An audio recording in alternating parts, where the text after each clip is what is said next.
You got your share of the prize money for winning the derby, and you've bought all sorts of new stuff. An iPhone, an iPad, an iSpy, an iWant. What more is there? Charlie was a little disappointed that her brothers had fallen so willingly into the world of must-have gadgets. Yeah, but most of the money went on repairing the roof, and the rest is being saved to resurface the drive. Boring!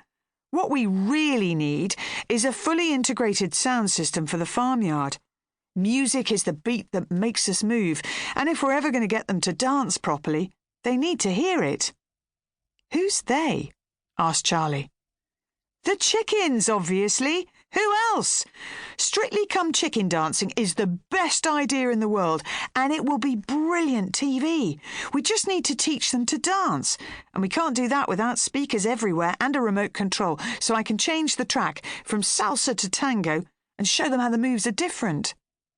Larry put one arm across his body, stretched the other one out to the right, and started to move as if dancing with an imaginary partner. He flicked his head from side to side and raised one leg, bending it at the knee. He had such a severe expression on his face that Charlie couldn't help but burst out laughing. He glared at her. I'm serious. This could be the key to our long-term fortune. No choreographer in history has successfully taught chickens to tango. But if I'm going to be the first, I need a sound system. And to pay for that, Noddy has to win another big race, like the King George or the Arc de Triomphe in Paris. Now there's a city that would appreciate dancing chickens. They've got style and culture, those Parisians.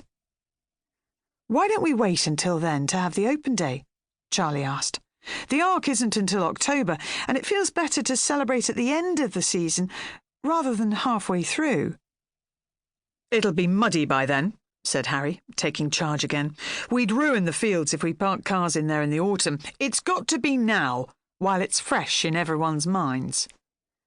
Charlie hadn't been prepared for all the attention that had come her way after winning the derby. She was the first female, and by far the youngest person, ever to train the winner.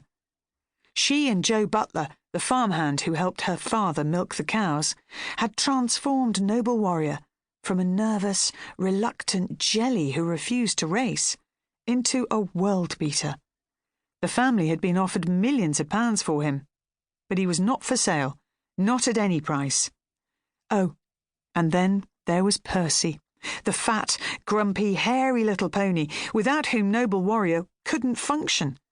Percy had played his part too, carrying Charlie across the middle of the Epsom Downs to get to the winning post before the runners reached it. He wasn't for sale either. Not that anyone had offered.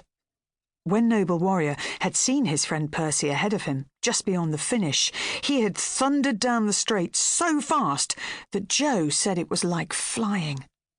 In the photo finish, Noble Warrior's black nose had just nudged ahead at the line.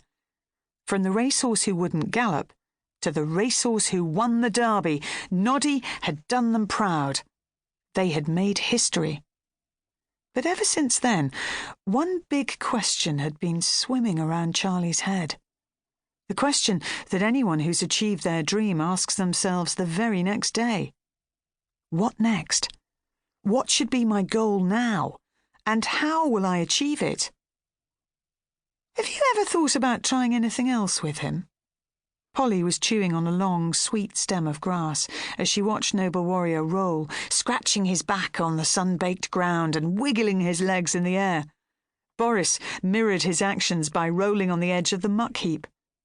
He got up and shook himself, sniffed his back and wagged his tail, clearly pleased with his new aroma. Polly was the reason the Bass family had bought Noble Warrior in the first place.